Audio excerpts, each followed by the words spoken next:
موضوع الدرس في صفة النبي صلى الله عليه وسلم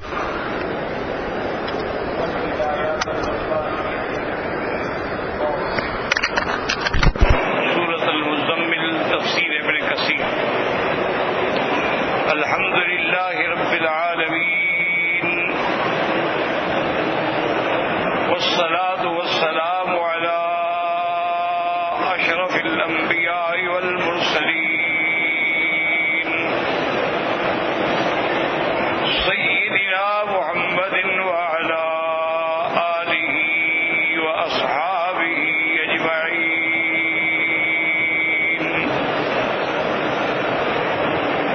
اللهم صل على سيدنا محمد وعلى آل سيدنا محمد كما صليت على إبراهيم وعلى آل إبراهيم في العالمين إنك حميد مجيد. أعوذ بالله من الشيطان الرجيم. بسم الله الرحمن الرحيم.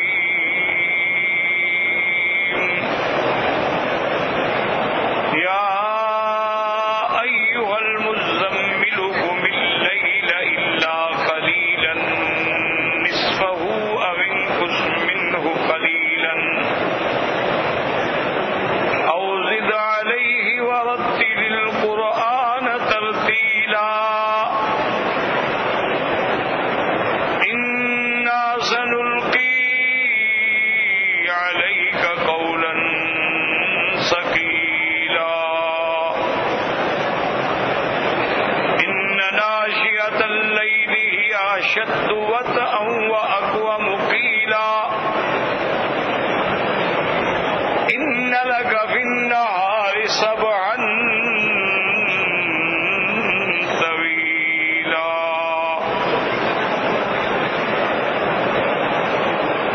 واذكر اسم ربك وتبتل إليه تبتيلا.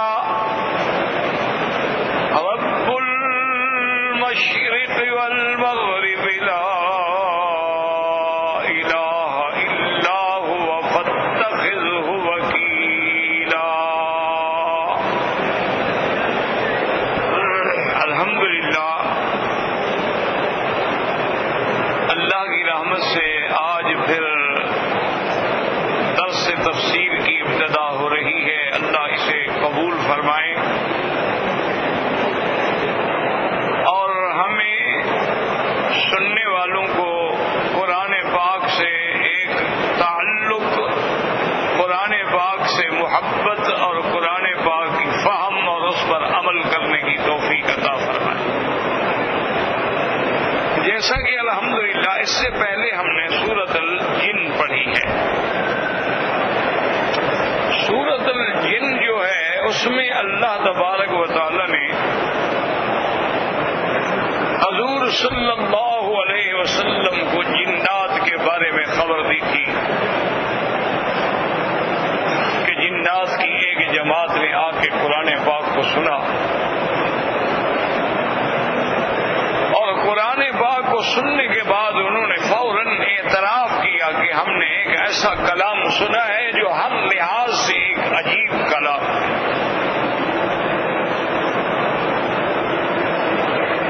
اور وہ اسلام لے آئے، ایمان لے آئے. تو اس میں پورا جنات کا واقعہ اللہ نے ذکر فرمایا اور اس سورت کو اللہ تبارک و تعالی نے مسئلہ علم غیب پہ ختم فرمایا کہ عالم الغیب فلا یظہر علی غیبہ احدا الا من ارتضی من رسول.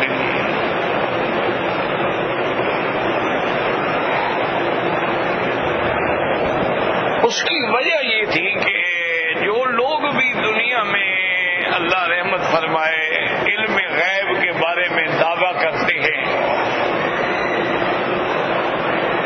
ان میں بعض تو بالکل کافر فرقے ہیں، جیسے یہودی ہیں، ہندو ہیں. ان کے اندر کاہن ہوتے تھے، ان کے راہب راغب ہوتے تھے اور وہ غاروں میں رہتے تھے، اپنے گیان دھیان میں مصروف رہتے تھے، اور جنات ان کو آ کے خبریں سناتے تھے۔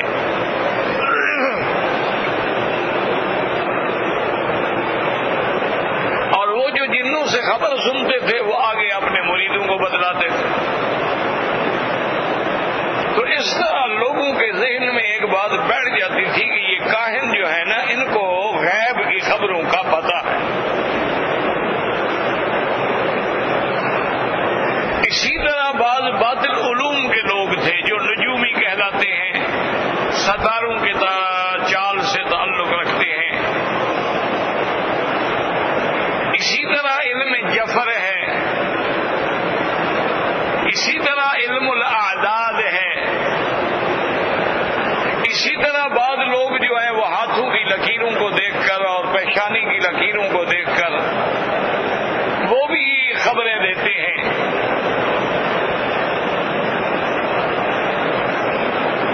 اسی طرح بعض لوگ جو ہیں وہ اپنے علوم باطلہ سے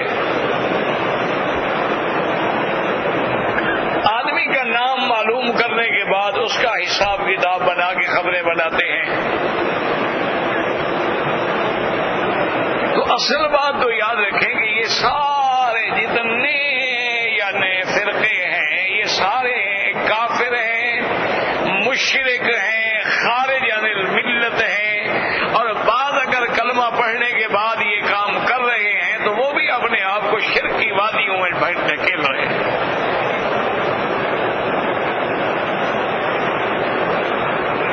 کیونکہ اللہ تبارک و تعالیٰ کی جیسے ذات میں کوئی شریک نہیں ہے، اللہ کی ذات میں کوئی شریک بنائے وہ مشرک ہو جائے گا اور ملت سے نکل جائے گا۔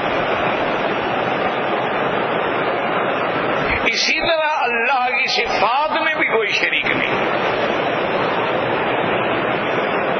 اس کی صفات میں بھی اگر کوئی شریک بنائے گا تو وہ بھی مشرک ہو جائے گا۔ اسی لیے علماء نے کتابیں لکھ کر بڑے آسان اور بڑے اچھی اسلوب سے سمجھایا ہے کہ توحید کا معنی صرف توحید بھی ذات نہیں ہے، توحید بھی ذات بھی ہو، توحید بھی صفات بھی ہو۔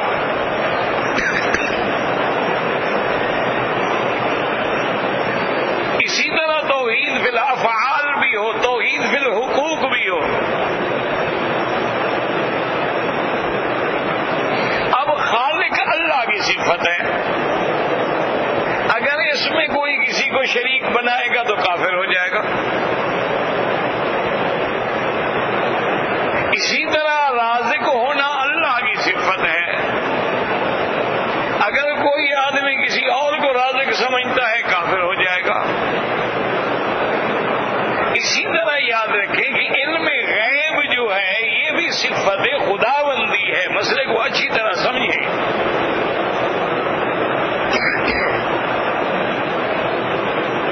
اور قرآن پاک نے متعدد مقامات پہ اس بات سے بھی اور نفی سے بھی دونوں طریقے سے سمجھایا ہے۔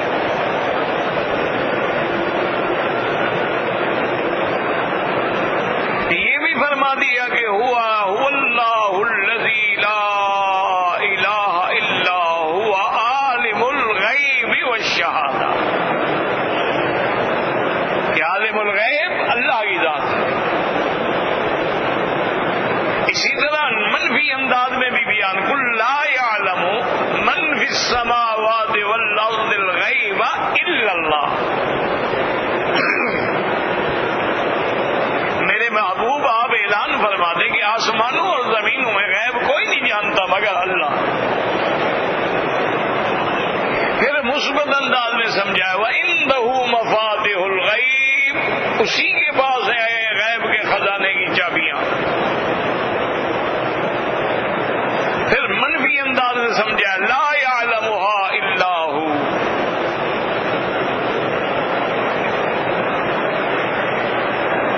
تو اس لیے سمجھیں، یاد رکھ لیں کہ علم غیب جو ہے یہ صفت الہ ہے، صفت خدا ہے۔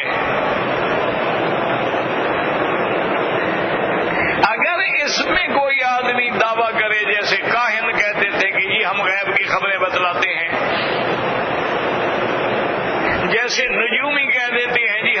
حساب کر کے پوری زندگی کا احوال بتا دیں گے، مستقبل کا احوال بتلا دیں گے. تو یہ دین اسلام کی توحید کے خلاف ہیں. اور میرے آقا نے رحمت دو جہاں نے صلی اللہ علیہ وسلم نے بڑے واضح انداز میں فرمایا کہ من اتا عرافا او کاہنا، جو لوگ ان کے پاس جاتے ہیں کاہن نجومی یہ عراف جو ہیں، فقد صدقہ، اور ان کی بات کو مانتے ہیں کہ اس نے جو کہا ہے وہ ٹھیک ہے، تو حضور نے فرمایا فقد کفر بما انزل علی محمد صلی اللہ علیہ وسلم، انہوں نے اللہ کے قرآن کا انکار کیا، کفر کیا. کوئی غیب نہیں جانتا.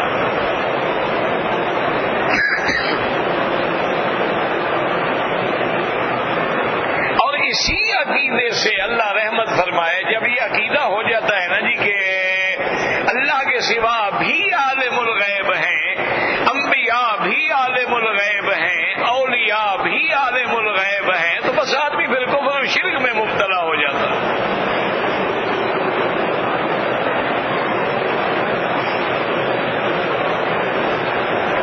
اور اگر یہ عقیدہ نہ ہو، مثال کے طور پہ آپ سمجھیں، ایک آدمی یہاں سے بیٹھ کے اپنے پیر کو پکارتا ہے یا شیخ عبد القادر جیلانی شیئا للہ، تو کیوں پکار رہا ہے؟ مانا یہ ہے اس کا عقیدہ ہے کہ میرا مرشد سن رہا ہے اور اس کو میرے حال کا خبر ہے، تو یہی تو علم غیب ہے.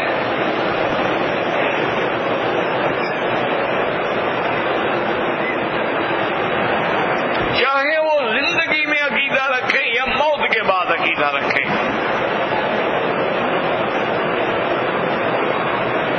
ورنہ اگر یہ عقیدہ نہ ہو، یاد رکھو، تو کون کسی کو پکارے گا؟ اگر ایک آدمی سنتا ہی نہیں ہے، اس کو خبر ہی نہیں ہے، آپ یہاں اس کو کیسے پکاریں گے؟ تو جو بھی غیر اللہ کو پکارتے ہیں، چاہے وہ اولیاء اللہ کو پکاریں یا انبیاء کو پکاریں یا اللہ کے فرشتوں کو پکاریں، یہ ساری چیزیں قرآن کے خلاف ہیں، فرمان رسول عربی کے خلاف ہیں، اور چھوٹا موٹا گناہ نہیں، بندہ شرک میں مبتلا ہو جاتا ہے.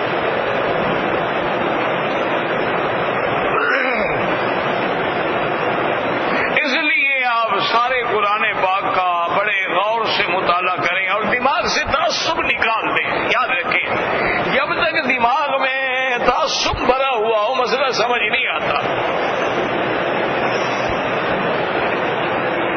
اگر دماغ میں پہلے ہے کہ جی ٹھیک ہے ہم تو بریلوی ہیں، ہم دیوبندی ہیں، ہم فلاں جماعت سے ہیں، پھر مسئلہ سمجھ نہیں آتا ہے.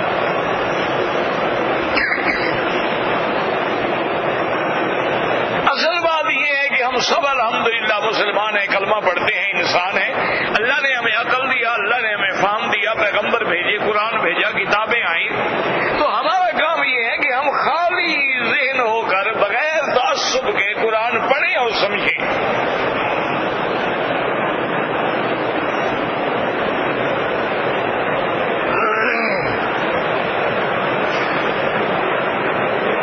اسی لیے بعض لوگوں نے اللہ کے قرآن میں تحریفات معنوی کی ہیں.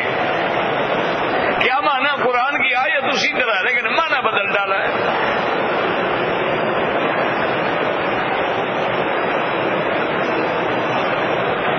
حتیٰ کہ انہوں نے یعنی جہاں جہاں لفظ ہے نا یا ایھا النبی جاہد الکفار والمنافقین واغلظ علیہم ومأواہم جہنم، تو انہوں نے اپنی تفسیروں میں لکھ دیا اے غیب کی خبر جاننے والے. نبی کا معنی یہ ہے کہ غیب جاننے والا، تو یہ تحریف معنوی ہے. یہاں لفظ غیب کہاں سے آ گیا؟ یاد رکھو کہ نبی کا لفظ جو ہے وہ یا تو نبا سے ہوگا، خبر دینے والا. یہ نہیں کہ غیب بڑھا رہے, یہ تو لفظ آپ خود بڑھا رہے ہیں نا. یا نبی کا معنی ہوتا ہے اونچی شان والا.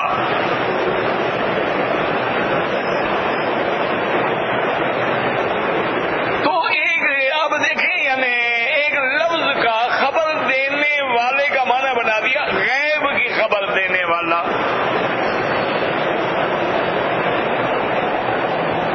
تو اللہ کے قرآن میں تحریف کر ڈالی.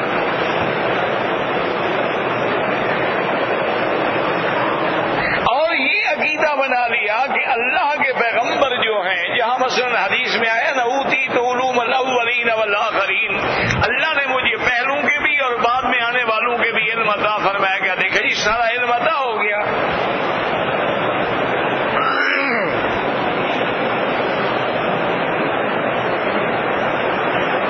اللہ نے قرآن میں فرمایا کہ میرا مدنی قرآن جو ہے تبیان لکل شیء, ہر چیز کا بیان کرنے والا ہے. انہوں نے کہا دیکھو جی, جب ہر چیز کا بیان ہو گیا تو علم غیب ہو گیا.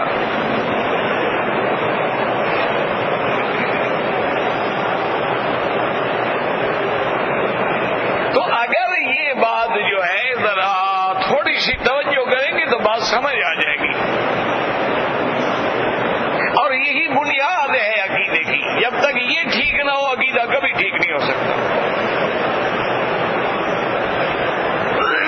لاکھ آپ عبادت کریں, لاکھ نفلیں پڑھیں,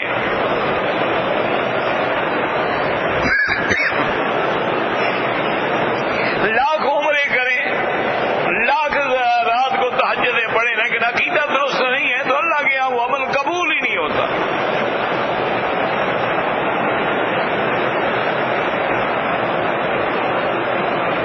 عمل کے قبول ہونے کے لیے یہ لازم ہے کہ وہ عمل خالص اللہ کے لیے ہو اور سنت کے مطابق.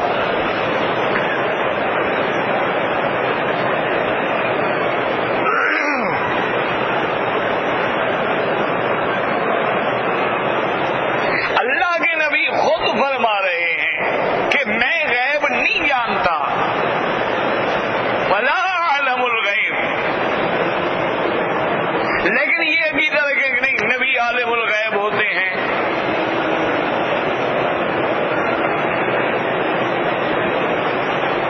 اسی لیے آپ دیکھ لیں کہ اگر انبیاء کو علم غیب ہے, ایمان سے کہیں, ٹھنڈے دل سے سوچ رہے ہیں.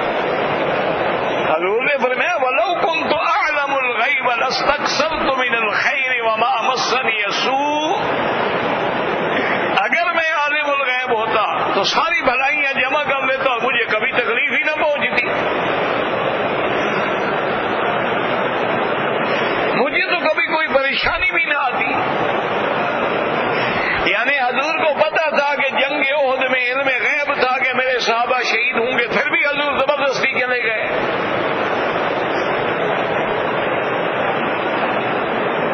اور اگر علم غیب ہے تو بدل میں کھڑے ہو کے بس دعائیں مانگنے کی کیا ضرورت ہے.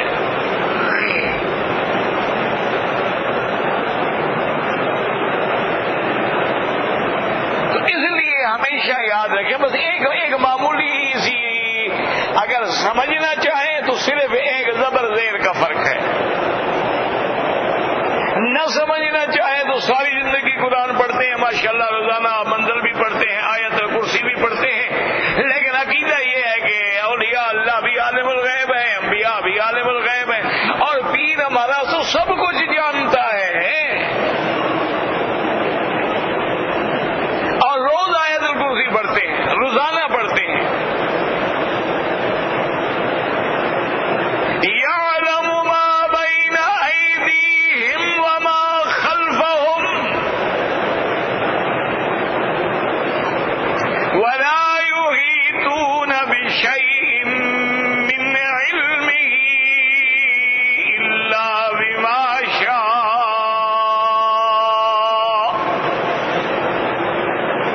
اللہ نے فرما دیا کہ تمہارا آگے پیچھے پہلا بعد میں سب جاننے والا اللہ کی ذات ہے.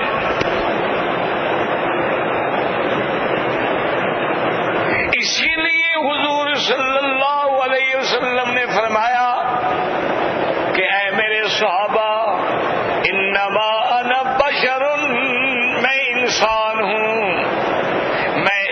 عبد اللہ ہوں، میں آدم کی اولاد ہوں، انسا کما تنسونا، میں بھی بھول جاتا ہوں جیسے تم بھول جاتے ہو، اگر میں بھول جاؤں فذکرونی، مجھے یاد دلایا کرو۔ کیا عالم الغیب بھی بھول جاتا ہے؟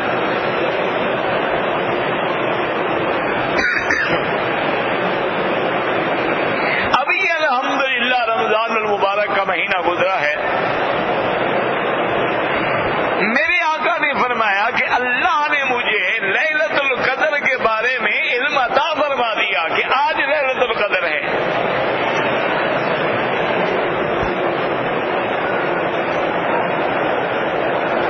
حضور صلی اللہ علیہ وسلم فرماتے ہیں کہ میں نے دل میں فیصلہ کر لیا کہ آج صبح کی نماز کے بعد صحابہ کو بتا دوں گا بھی لیلۃ القدر جو ہے فلاں رات۔ حضور فرماتے ہیں میں جب صبح کی نماز کے لیے آیا، انسی تو مجھے وہ بات بھلا دی گئی، اس لیے میں صحابہ کو بتا بھی نہ سکا کہ لیلۃ القدر کب ہے۔ عالم الغیب تو کبھی نہیں بھولا کرتے،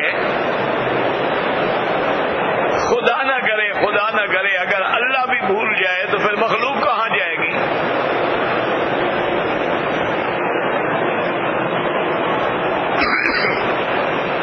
اللہ ہی بھول جائے کہ کوئی مخلوق میری کہاں پڑی ہے تو بھوکے مر جائیں گے۔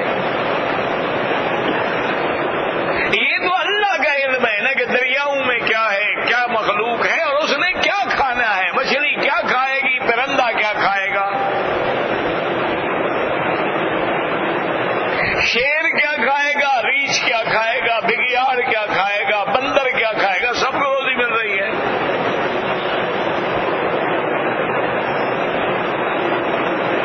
تو بالکل یعنی ایک لفظ کی بات ہے، اگر سمجھنے کی کوشش کریں اور ضد نہ ہو تو مسئلہ بالکل سمجھ آ جاتا ہے۔ سارے قرآن پاک کا مطالعہ کرو، تمام احادیث محمد مصطفیٰ صلی اللہ علیہ وسلم، یعنی جتنی حدیث کی کتابیں ہیں، صرف سیاستہ نہیں، اس کے علاوہ بھی جتنی کتابیں ہیں،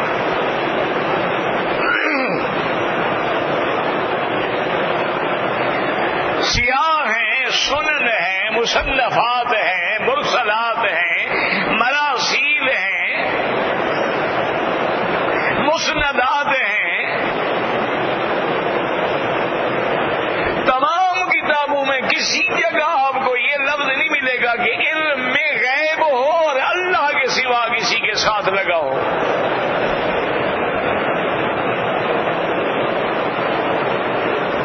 ہمیشہ ایک ہے اظہار غیب، بس یہی بات یاد رکھ لو، اظہار عن الغیب، اطلاع عن الغیب، اخبار عن الغیب، انباء عن الغیب، یہ الگ چیز ہے اور علم غیب الگ چیز ہے۔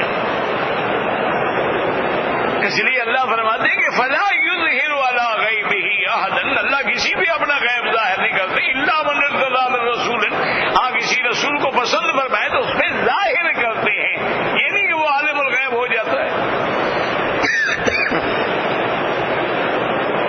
اب دیکھیں نا، حضور پاک نے، اللہ نے حضور کو علم دیا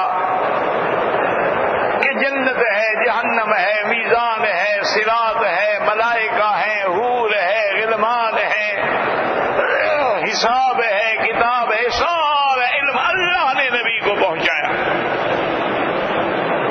تو یہ اطلاع علی الغیب ہے۔ اب دیکھو، جنت غیب ہے، جہنم غیب ہے، قیامت غیب ہے، دجال کا نکلنا غیب ہے، عیسیٰ علیہ السلام کا اترنا غیب ہے، لیکن اللہ نے حضور کو خبر دی۔ تو اللہ کے خبر دینے سے نبی عالم الغیب نہیں ہو جاتا۔ اگر خبر دینے سے نبی عالم الغیب ہو جاتا ہے تو اللہ کے نبی نے تو ہمیں بھی خبر دے دی، پھر ہم بھی عالم الغیب ہو گئے۔ ایک ہے خبر دینا، ایک ہے علم غیب، کسی غیب کی بات کو ظاہر کر دینا، ایک ہے کسی چھپی ہوئی بات کے بارے میں خبر دے دینا، یہ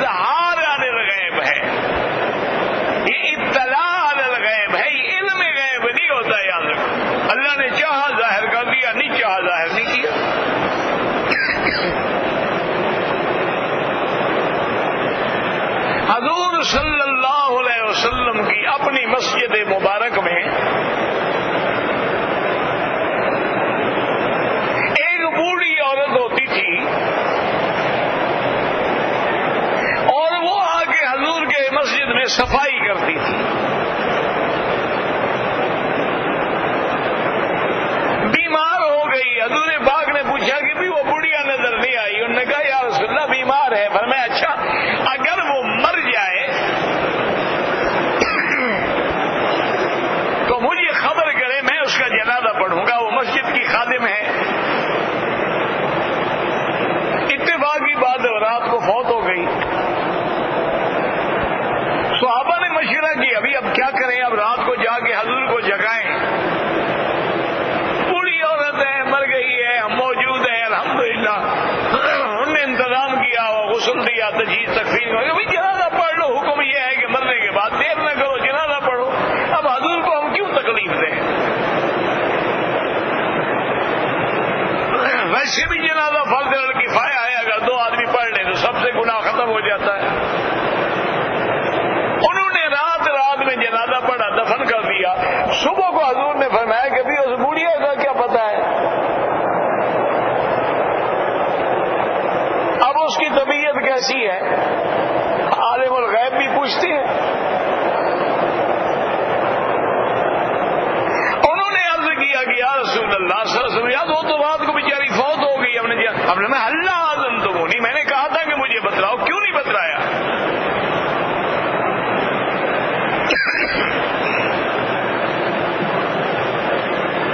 انہوں نے عرض کیا کہ یا رسول اللہ صلی اللہ علیہ وسلم بوڑھی عورت تھی, رات کو فوت ہو گئی, ہم نے آپ کو تکلیف دینا.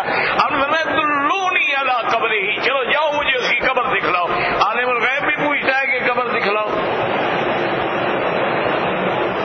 حضور قبر پہ آئے, انہوں نے بتلایا کہ یہ قبر ہے. آپ نے پھر جنازہ پڑا قبر پہ کھڑے ہو کر. اس لیے مسئلہ نکل آیا کہ اگر کوئی آدمی جنازے میں شریک نہیں ہو سکا تو وہ قبر پہ جا کر بھی جنازہ پڑھ سکتا ہے.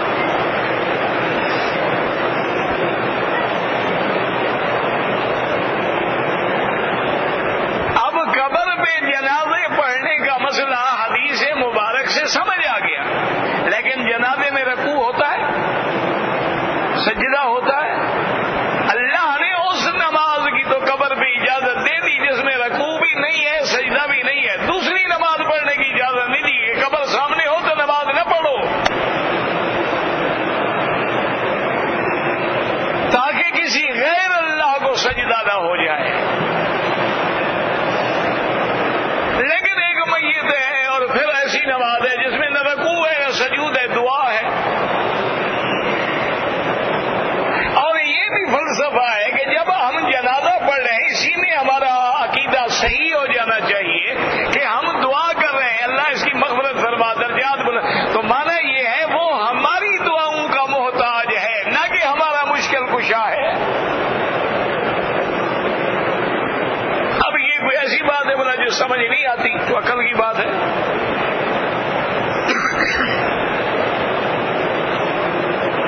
تو اس لیے سورۃ الجن میں ابتدا میں جنات کے اسلام کا ذکر ہے, اور اس میں بھی حضور کی تسلی ہے. حضور صلی اللہ علیہ وسلم جب مکے سے طائف تشریف لے گئے اور طائف والے بھی اسلام نہ لے آئے, بلکہ نعوذ باللہ انہوں نے بڑی گستاخی کی. حضور پاک کو پتھر مارے, آپ کے پاؤں زخمی ہو گئے, آپ بڑے اداس آئے. تو اس کے بعد یہ واقعہ پیش آیا. اللہ نے فرمایا میرا مدنی آپ غم نہ کریں, یہ مکے اور طائف والے اگر مسلمان نہیں ہوں گے, میں تو ارب کروڑوں کی تعداد میں جنات کو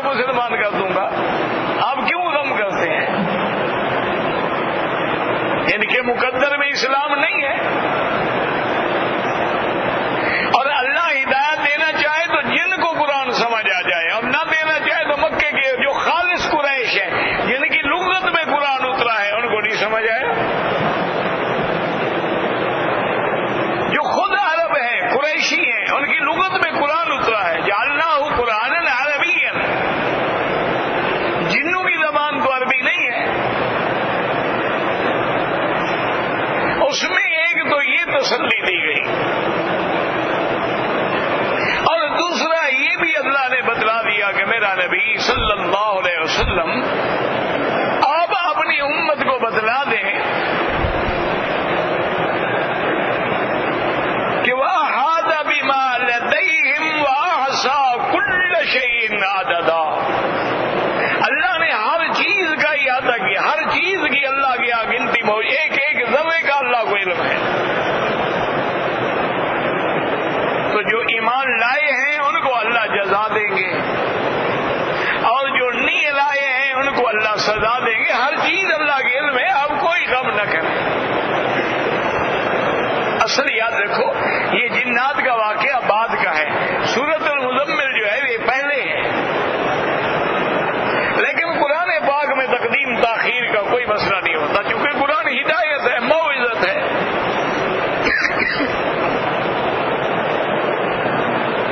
اسی طرح قریش مکہ نے جیسے کہ پہلے ایمان نہ لائے، طائف والوں نے آپ کو تکلیف پہنچائی، اب مکے والوں نے دارالندوہ میں بیٹھ کے مجلس کی، سارے بڑے بڑے جو تھے نا ان کے سردار تھے بڑے بڑے، جیسے ابی جہل تھا، ابی لہب تھا، عتبہ عتیبہ تھا، شیبہ ربیعہ تھا، ولید بن المغیرہ تھا، امیہ بن خلف تھا، عقبہ بن ابی معیط تھا، یہ ان کے بڑے سردار.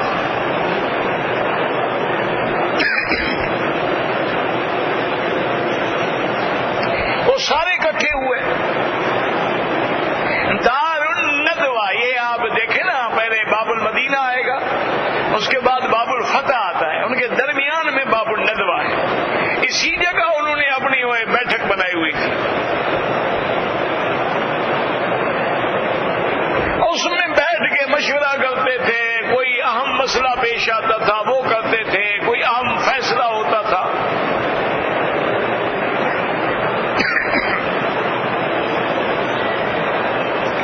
دارالندوہ میں آگے بیٹھے مشورہ کیا کہ بھائی بات کرو، یہ اللہ کے نبی جو ہیں محمد مصطفیٰ جو ہیں صلی اللہ علیہ وسلم، ان کے بارے میں کیا فیصلہ کریں کہ آپ کون ہیں؟ نبی تو ہم مانتے نہیں.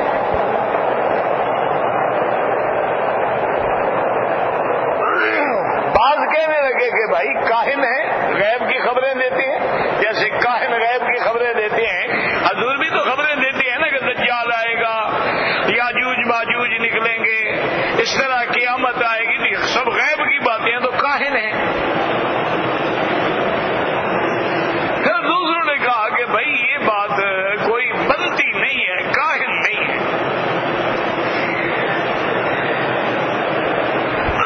انہوں نے کہا پھر مجنون ہے، دیوانہ ہے.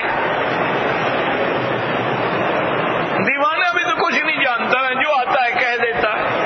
تو یہ اللہ کے نبی بھی کبھی آسمانوں کی باتیں بتلاتے ہیں، کبھی زمین کی باتیں بتلاتے ہیں، کبھی قبر کی باتیں بتلاتے ہیں. تو پھر اس کا مطلب یہ ہے، انہوں نے کہا چھوڑو بھائی، عقل کرو. دیوانے ایسے ہوتے ہیں، دیوانے کو تو اپنا ہوش ہی نہیں ہوتا، وہ تو لوگوں کو مارتا ہے، پتھر پھینکتا ہے، گلیوں میں پھرتا ہے. یہ تو اللہ کے نبی نے تو کبھی زبان سے تھوڑی سی ہلکی بات بھی نہیں کی.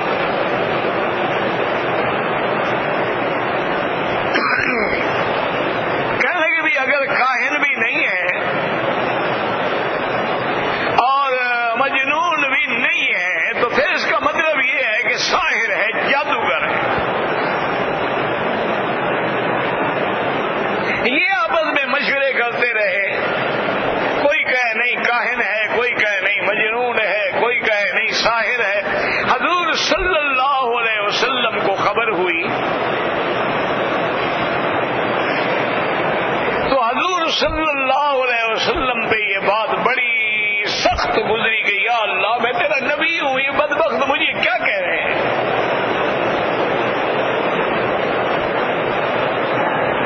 اور اسی غم میں حضور کپڑا لپیٹ کے سو گئے. تب یہ سورت مبارک جو ہے نازل ہوئی. ایک روایت مبارک یہ ہے اور ایک روایت مبارک یہ ہے کہ زمانہ فترت الوحی میں جب وحی آنے میں ان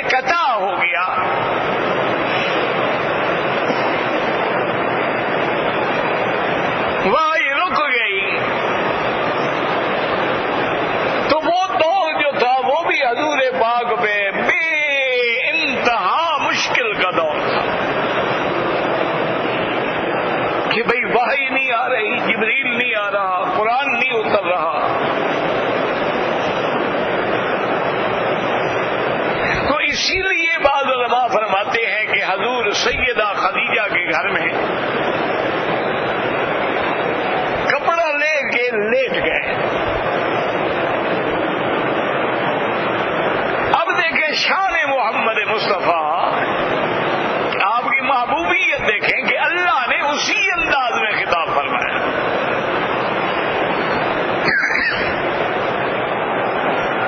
خطاب تو یا ایھا الرسول بھی ہے، یا ایھا النبی بھی ہے، لیکن یہ شان ہوتی ہے، یہ اللہ کی اپنے محبوب سے محبت کی علامت ہوتی ہے. فرمایا یا ایھا المزمل،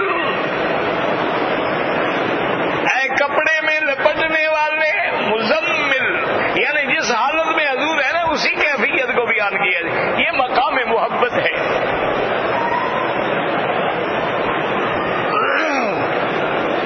جیسے کہ حضور صلی اللہ علیہ وسلم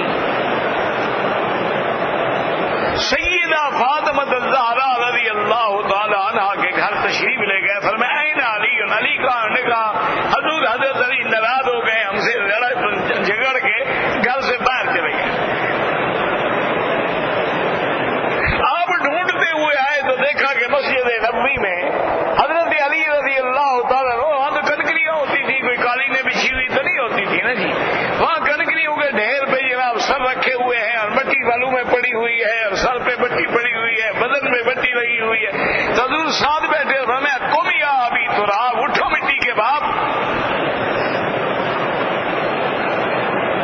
حضرت علی کی کنیت جو ہے وہ ابو الحسن تھی. آپ کے بڑے بیٹے جو ہیں وہ حضرت حسن ہے. کنیت ہمیشہ بڑے بیٹے کے نام پہ ہوتی ہے. لیکن حضرت علی نے فرمایا کہ حضور نے چونکہ میری کنیت ابھی تراب رکھی تو میں نے اپنی کنیت چھوڑ دی، وہی کنیت اختیار کر لی کہ یہ حضور کی محبت کی علامت ہے.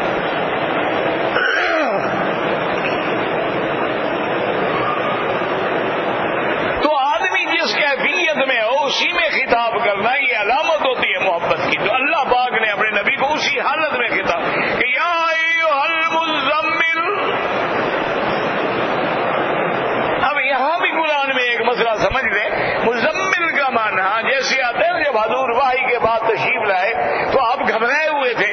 آپ نے فرمایا زملونی زملونی زملونی، مجھے خدیجہ مجھ پہ کپڑا ڈالو کپڑا ڈالو.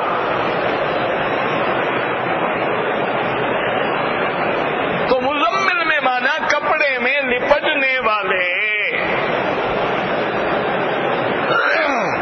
اچھا، کچھ ہمارے مہربانوں نے یہاں بھی ماشاءاللہ قرآن میں تعریف کر ڈالی. انہوں نے کہا کالی کملی والے. تو یہ کالی کملی کس کا ترجمہ ہے بھائی؟ کہہ دینا تو بڑی آسان بات ہے نا. یعنی اللہ کے قرآن کے ترجمے کو بدل ڈالو، یہ تو کفر ہے.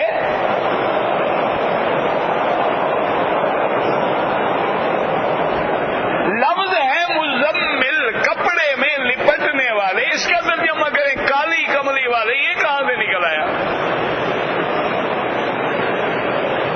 اچھا، اگر حضور نے کوئی کالی چادر لپیٹی ہوئی تھی یا کملی لپیٹی ہوئی تھی تو اللہ کو علم نہیں تھا؟ اللہ اس کا نام نہیں لے سکتے تھے قرآن میں؟ مولویوں کے لیے چھوڑ دیا کہ تم بعد میں بنا لینا. یہی مصیبت ہے کہ ہم قرآن کو بدل دیتے ہیں. خود تو بدلتے نہیں، قرآن کو بدل دیتے ہیں.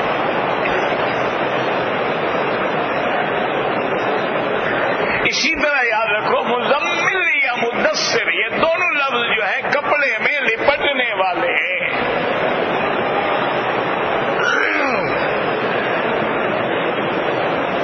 بعض علماء نے،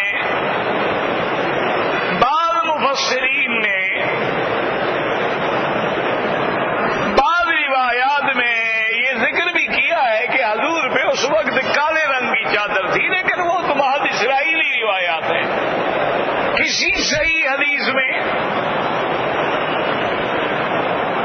کسی صحیح تفسیر میں ہمیں یہ لفظ نہیں ملتا ہے.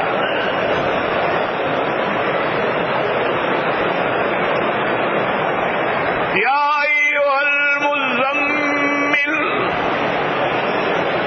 اب یہ ہدایات خاصہ ہیں، ہدایات رب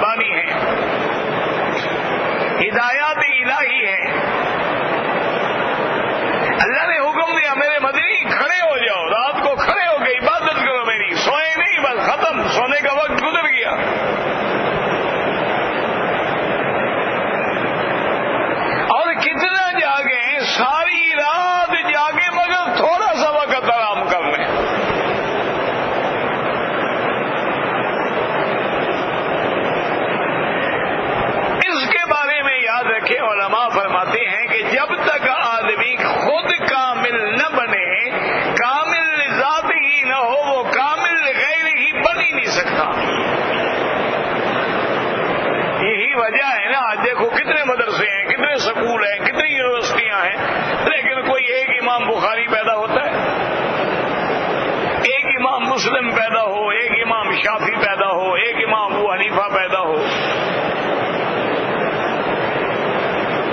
خیر وہ تو بڑے لوگ ہیں، اب تو بڑے بڑے جو علماء ہمارے گزرے ان کے برابر بھی کوئی عالم پیدا نہیں ہوتا. اس کی وجہ کیا ہے؟ وجہ یہی ہے کہ ظاہری علم تو ہے لیکن وہ اپنی ذات میں بھی کامل نہیں ہے، تو دوسرے کو کامل کیسے بنائے؟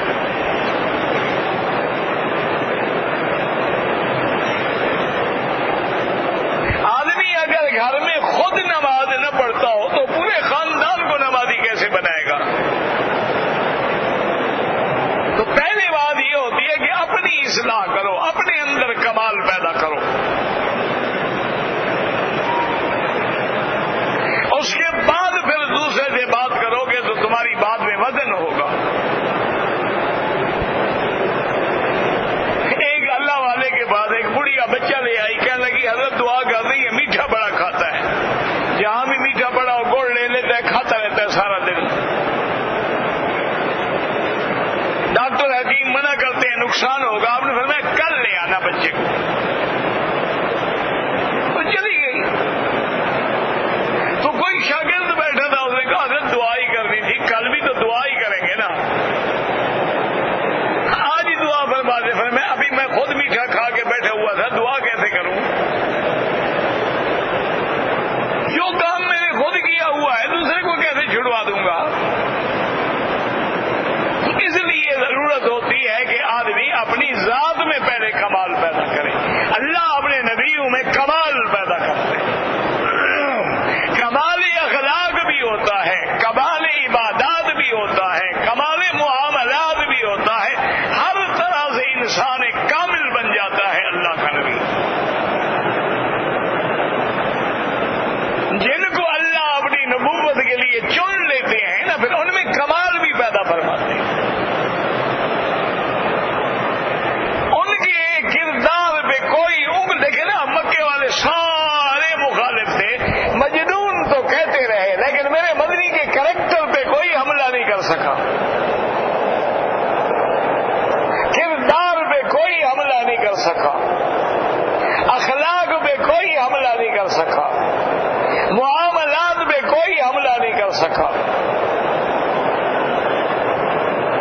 یہ تو اپنا عقل لڑاتے تھے نا کہ جو حضور کی بات سنتا ہے مسلمان ہو جاتے، مانے جادوگر ہیں. یہ تو اپنی عقل لڑاتے تھے نا. اسی لیے اللہ تبارک و تعالیٰ نے یہ سورت نازل فرمائی جس کا نام سورت المزمل ہے. زندگی انشاءاللہ تو بات باقی.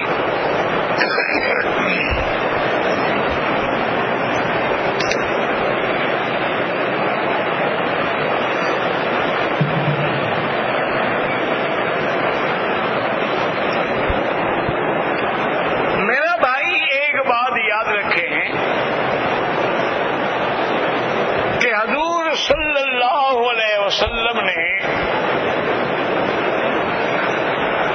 5 مواقیت کا ذکر فرمایا ہے کہ یہ میقات ہے، میقات ہے، میقات ہے، میقات ہے. مدینہ منورہ کی طرف سے جو میقات ہے وہ ذل حلیفہ ہے، مدینے سے 5-6 میل کے فاصلے پر. پھر راستے میں مقام جحفہ ہے جو رابق کے قریب ہے، مکے سے 100 میل ہے. اسی طرح عراق والوں کے لیے ذات عرق ہے. اسی لیے نجد والوں کے لیے قرن المنازل ہے جو آج کل وادی سیل کہتے ہیں، طائف سے پہلے. اسی طرح یلملم ہے، جو لوگ یمن سے آتے ہیں یا پاکستان ہندوستان سے آتے ہیں ان کا یلملم ہے یا ان کے محاذ پہ آتے ہیں. تو اس لیے حکم یہ ہے کہ کوئی آدمی میقات سے اگر سیدھا مکہ آنا چاہتا ہے، بات سمجھے مسئلے،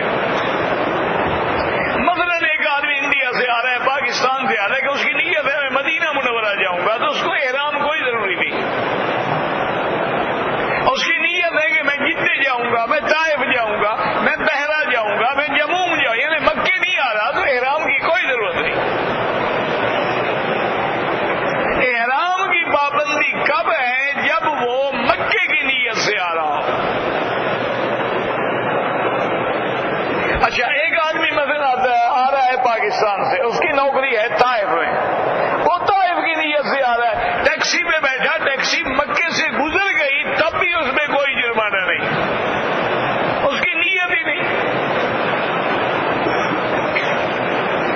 اگر مکہ آ رہا ہے تو پھر بغیر احرام کے گزرنا جو ہے وہ منع ہے۔ اچھا، امام بخاری رحمت اللہ علیہ تو اتنا سخت ہیں، اللہ ان کی قبر پہ رحمت فرمائے، وہ فرماتے ہیں کہ میقات جو ہے مدینہ منورہ کا ذل حلیفہ ہے، وہ کہتے ہیں آپ مدینے سے بھی احرام نہیں باندھ سکتے، ذل حلیفہ سے باندھیں۔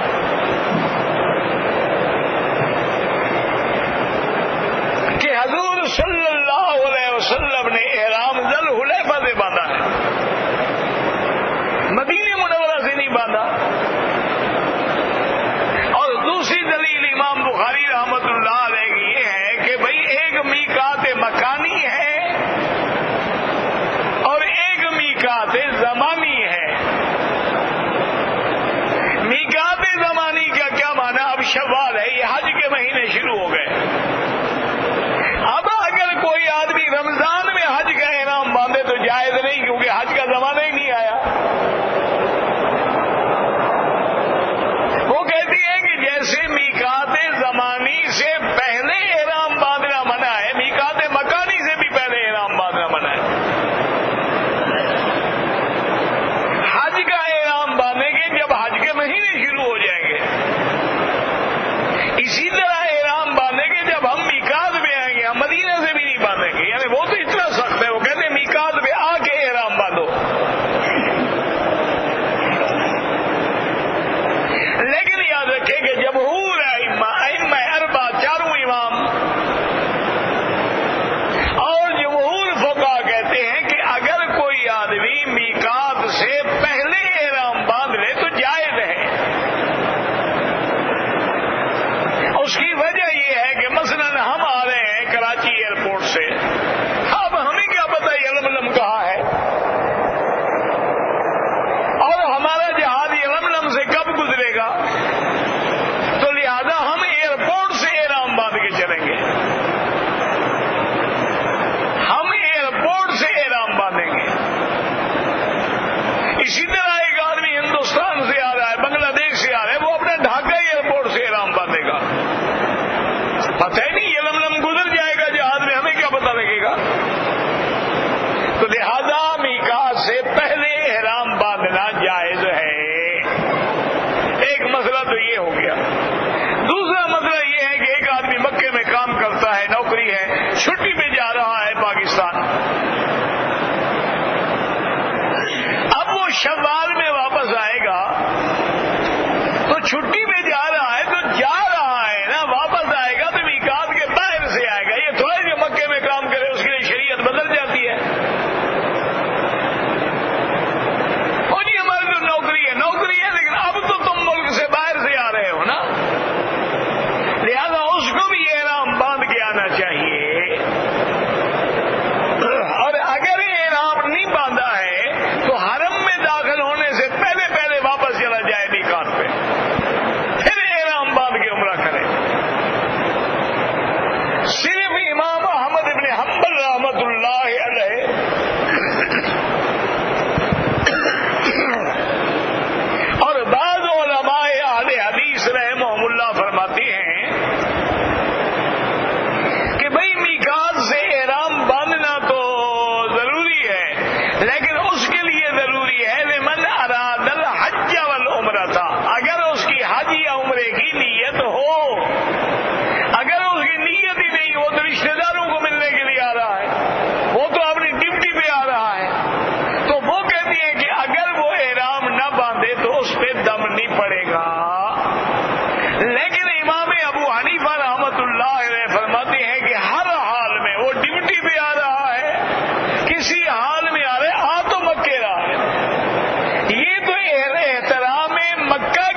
شوال میں عمرہ کیا ہے وہ حج کرنا اس پر واجب نہیں ہے. ضروری نہیں ہے کہ وہ حج بھی کرے. حج زندگی میں ایک دفعہ فرض ہوتا ہے. ایک حج وہ کر چکا ہے تو اب اس کے لیے کوئی ضروری نہیں کہ 10 عمرے کرے شوال میں, ذی القعدہ میں عمرہ کرے, ذی الحجہ میں عمرہ کرے. حج نہیں کرتا نہ کرے, اس میں کوئی پابندی نہیں. چوتھا مسئلہ یہ ہے کہ اگر آپ نے حج کرنا ہے اور شوال میں آپ نے عمرہ کیا ہے تو اسی سال حج بھی کریں گے تو حج تمتع ہو جائے گا. پھر آپ کو ایک بکری رکھنی ہوگی, دم تمتع آپ کو دینی ہوگی. اچھا آپ مکے میں آ گئے, مکے میں رہ رہے ہیں, آپ نے شوال میں کوئی عمرہ نہیں کیا, ذیقعدہ میں نہیں کیا, حج کا احرام باندھا, حج مفرد ہوگا, آپ کے لیے حج کی بکری لازم نہیں ہوگی. کنکری مارے, بال کٹائیں, فارغ ہو جائیں. بلکہ احناف کے نزدیک جو لوگ مکے میں رہنے والے ہیں یا اب رمضان میں آ گئے اب رہ رہے ہیں, ان کے لیے وہ فرماتے ہیں کہ ان کو اشہر حج میں عمرہ کرنا ہی نہیں چاہیے. ان کا حج افراد ہوتا ہے. حج تمتع اور قران ان کا ہوتا ہے جو باہر سے آتے ہیں. ذالک لمن لم یکن اہلہ حاضر المسجد الحرام. تمتع ان کا ہوگا جو مکے کا رہنے والا نہیں ہے, قران اس کا ہوگا جو مکے میں رہنے والا نہیں ہے. وہ کہتے ہیں مکے میں رہنے والوں کو حج افراد کرنا چاہیے. تو مسئلہ سمجھ لیں, میقات سے احرام باندھنا ضروری ہے. شوال میں عمرہ کرے, حج فرض نہیں ہوتا. اگر کریں گے تو بکری دیں گے.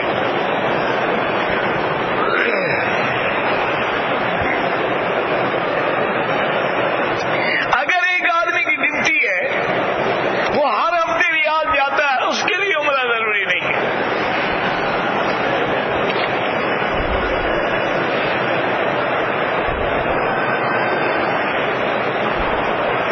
میں عمرے کے لیے جب آیا, میں نے طواف کیا, صفا مروہ نہیں دوڑا, اور میں نے بال کاٹ لیے. پھر میں نے کسی سے پوچھا تو انہوں نے کہا کہ بھائی اب جا کے صفا مروہ کر لو. پھر میں نے جا کے صفا مروہ کر لیا. میرے بھائی دم پڑ گئی آپ کا.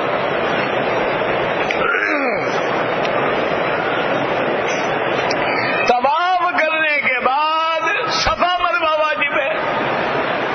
صفا مروہ کے بعد بال کاٹنے ہیں. جب آپ نے بال کاٹ لیا, اب احرام سے نکل گئے, اب صفا مروہ دوڑنے کا کوئی فائدہ. آپ نے تو بال کٹوا دیے, اور جب بال کٹ گئے تو گویا آپ حد احرام سے نکل گئے. اب جب آپ حد احرام سے نکل گئے, اب جا کے صفا مروہ دوڑے, اس کا کوئی فائدہ نہیں ہے. وہ دم آپ پر واجب ہو گئی ہے, وہ دم آپ کو دینی پڑے گی. اور دوسرا مسئلہ یہ بھی سمجھ لیں کہ عمرہ ہو یا حج ہو, افضل یہ ہے کہ آدمی فارغ ہونے کے بعد سر پہ اسرا پھروائے. حضور صلی اللہ علیہ وسلم نے بھی حج مبارک کے بعد اسرا پھروایا. تو افضل یہ ہے کہ آدمی عمرہ کرے یا حج کرے, اسرا پھروائے. اگر اسرا نہ پھروائے اور اس کے بال بڑے بڑے ہیں تو 3/4 یعنی چوتھا حصہ بالوں کے سارے سر کا کٹ جائے. یعنی اتنے بال ہیں تو اتنے بال جو ہے سارے سر کے کٹ ہیں. یہ نہیں کہ ادھر سے ٹک لگا لیا یا ادھر سے ٹک لگایا, اسے دم پڑ جاتی ہے, دم واجب ہو جاتی ہے. ٹک لگانے سے نہیں, سارے سر کے بال کاٹنے. اچھا, ایک آدمی نے عمرہ کیا ہے, اس نے سر پہ اسرا پھروا دیا, پھر مدینہ منورہ چلا گیا. اب مدینہ منورہ سے واپس آ رہا ہے, پھر میقات سے احرام باندھ کے عمرہ کرے گا. بال نہیں ہے تب بھی اسرا پھروانا پڑے گا. اور اسی طرح اگر کوئی آدمی ویسے ہی گنجا ہے, اس کے سر پہ بال ہیں ہی نہیں, اس کو بھی ہر عمرے کے بعد اسرا پھروانا پڑے گا. بال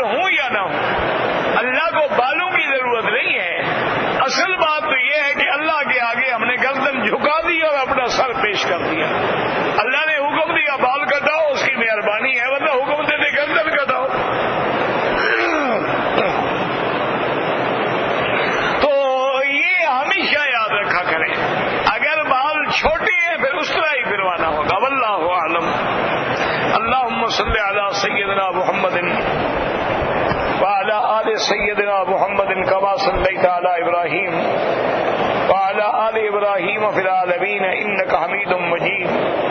يا الله يا رحمن يا رحيم يا حي يا قيوم يا ذا الجلال والإكرام.